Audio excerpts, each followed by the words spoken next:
Assalamualaikum warahmatullahi wabarakatuh. Halo siswa kelas 1.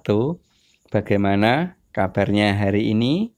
Semoga kalian tetap sehat ya, tetap sehat selalu dan juga tetap semangat untuk belajar, utamanya belajar pada pelajaran pendidikan agama Islam, umumnya belajar pelajaran yang lain. Minggu kemarin kita sudah melaksanakan penilaian tengah semester. Nah, untuk minggu ini kita sudah sampai pada pembelajaran yang keempat. Nah, pembelajaran yang keempat ini akan membahas tentang bersih itu sehat. Bagian pertama ini pembahasan kita terkait dengan bersuci. Oke, kita bahas tentang apa itu bersuci. Coba sebelum kita membahas lebih lanjut, amati gambar di bawah ini. Gambar apa ini?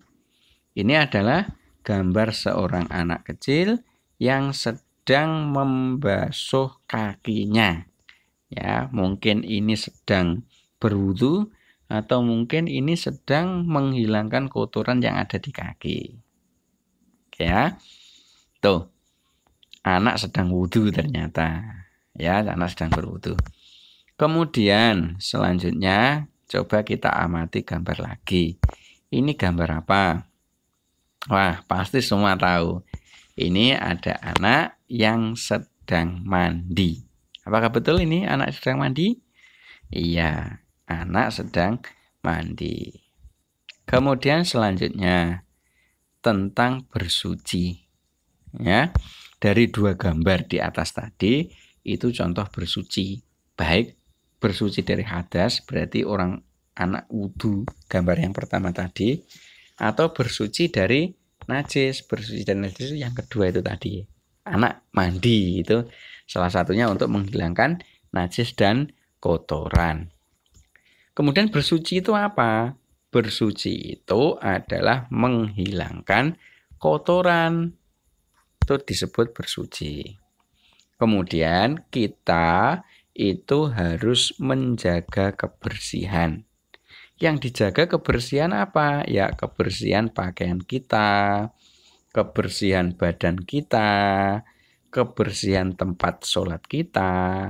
Nah, kita jaga dari hadas dan kita jaga dari najis. Kita harus belajar menjaga itu. Kemudian selanjutnya tentang menjaga kebersihan. Pakaian kita. Ya, tadi kan sudah tahu itu pakaian kita itu harus kita jaga kebersihan. Badan kita juga harus kita jaga kebersihannya. Termasuk tempat sholat kita juga harus kita jaga kebersihannya.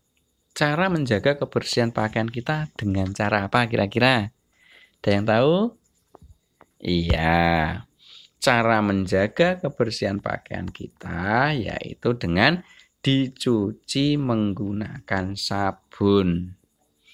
Kalau badan kita, bagaimana cara membersihkannya? Badan kita, cara menjaga kebersihannya yaitu dengan mandi 2 kali sehari. 2 kali sehari ini paling sedikit. Artinya bisa 3 kali sehari, bisa 4 kali sehari, dan seterusnya. Paling sedikit 2 kali sehari. Kalau menjaga kebersihan tempat sholat, bagaimana caranya? Caranya yaitu dengan disapu setiap hari. Jadi tempat sholatnya itu disapu setiap hari. Itu adalah beberapa cara untuk menjaga kebersihan. Selanjutnya terkait dengan macam-macam bersuci. Tadi kan pembahasan kita bersuci. Bersuci itu ada beberapa macam. Yang pertama ini istinja. Istinja itu pengertiannya adalah bersuci setelah buang air besar dan setelah buang air kecil.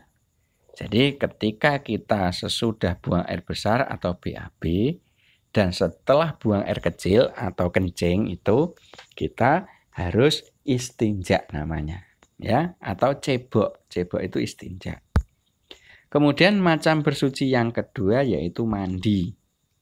Mandi ini fungsinya untuk membersihkan badan dari kotoran dan najis. Mandi itu paling sedikit 2 kali sehari, seperti yang saya sebutkan di atas tadi. Itu macam bersuci yang kedua. Kemudian macam bersuci yang ketiga, ini namanya adalah wudhu. Kalian sudah bisa wudhu? Tentu ada beberapa yang sudah, juga banyak yang belum. Wudhu itu adalah bersuci dari hadas kecil. Jadi ketika kita terkena hadas kecil, maka cara menghilangkannya dengan berwudhu.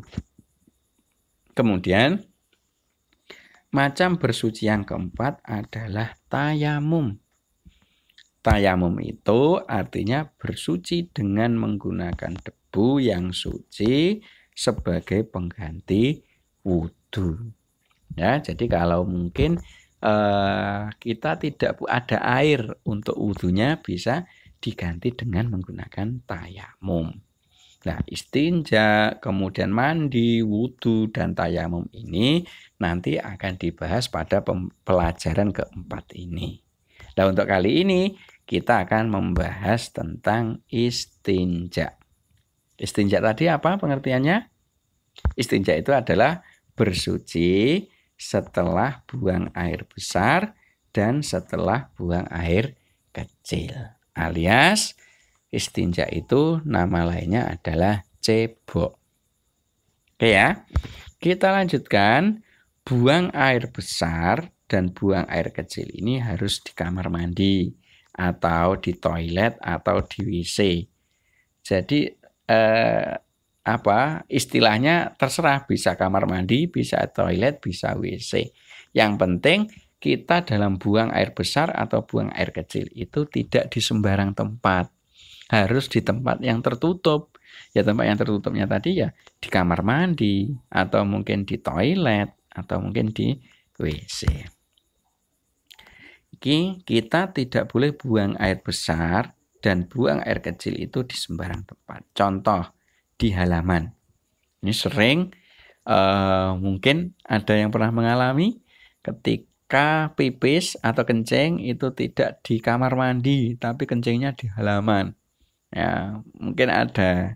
Itu tidak boleh. Karena apa? Kita itu kencing itu harus di kamar mandi atau di toilet atau di WC. Kemudian ini anak laki-laki biasanya kencingnya di dekat tembok. Ya, temboknya dikencingi. Itu juga tidak boleh. Karena kencing itu harus di mana? Di kamar mandi atau di toilet atau di WC. Tuh, kita harus ketika kita kencing atau kita buang air besar harus di kamar mandi atau di toilet atau di WC. Tidak boleh di sembarang tempat.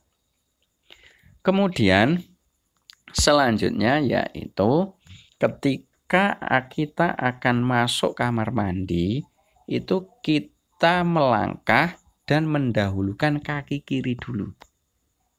Jadi ini tata caranya.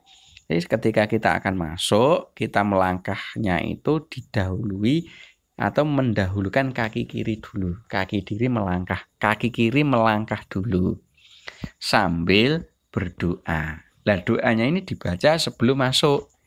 Ya. Jadi berada di luar kamar mandinya itu.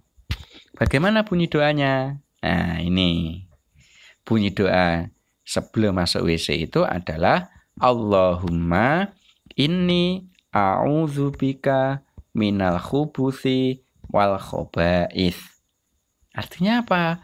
Artinya adalah, ya Allah, aku berlindung kepadamu dari setan laki-laki dan setan perempuan. Nah, dari doa ini ternyata setan itu ada laki-laki dan ada perempuannya, sama seperti manusia. Dan setan itu juga ada di kamar mandi kita, ya.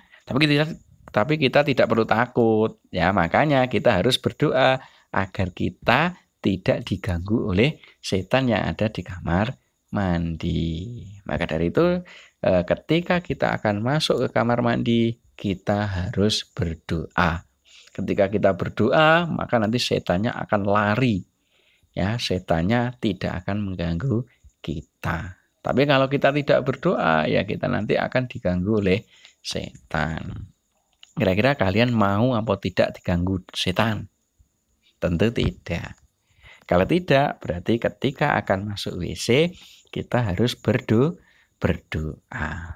Nah, setelah kita berdoa, kemudian melangkahkan kaki kiri dulu, masuk ke dalam WC, kemudian selanjutnya tata kramanya lagi yaitu tidak boleh berbicara dan bermain selama di dalam kamar mandi atau toilet atau WC.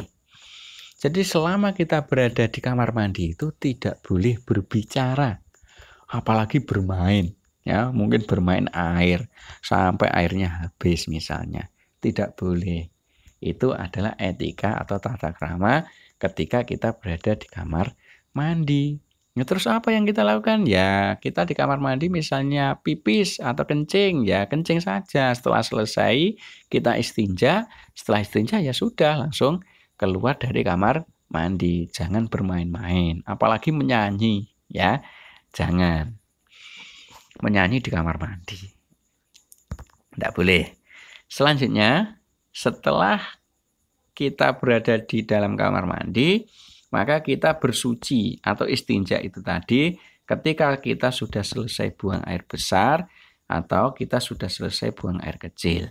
Bersucinya dengan menggunakan air sampai bersih.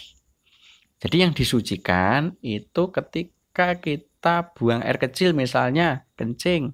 Berarti ya alat untuk kencing itu dibersihkan, ya, istinja, kemudian sisa kencingnya itu juga harus disiram. Seperti itu. Kemudian kalau sudah selesai, maka kita keluar dari kamar mandi tersebut dengan mendahulukan kaki kanan. Kalau masuknya tadi yang kita dahulukan kaki kiri, keluarnya kita mendahulukan kaki kanan. Nah, setelah kita keluar, berada di luar kamar mandi, kemudian kita berdoa. Doa keluar dari WC.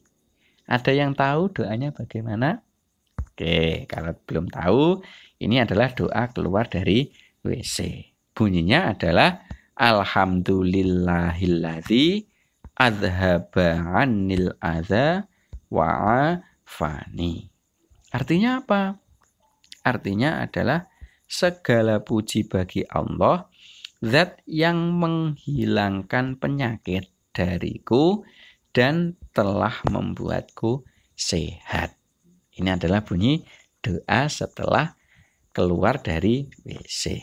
Hafal kira-kira? Ya bisa dihafalkan, silakan dihafalkan. Ya, doa akan masuk WC tadi sama doa keluar dari WC. Setelah dihafalkan kemudian kita praktekkan. Jadi ketika kita akan masuk WC berdoa, ketika kita akan keluar WC juga berdoa. Tuh. Kemudian kesimpulannya. Nah, itu tadi kan beristinja ya. Sekarang kesimpulan dari pembelajaran pada kali ini. Yang pertama, bersuci itu adalah menghilangkan kotoran atau menghilangkan hadas atau menghilangkan najis dari tubuh kita. Itu namanya bersuci.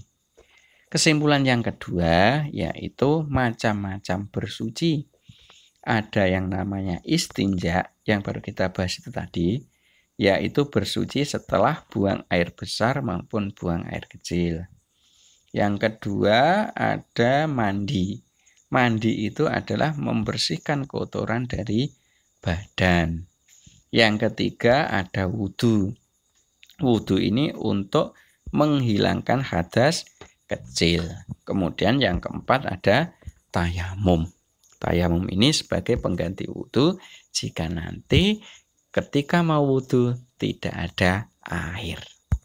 Itu ya, karena sudah sampai kesimpulan berarti selesai pembelajaran pada kali ini. Semoga bermanfaat. Insya Allah kita nanti akan bertemu pada minggu berikutnya. Sekian, saya akhiri. Assalamualaikum warahmatullahi wabarakatuh.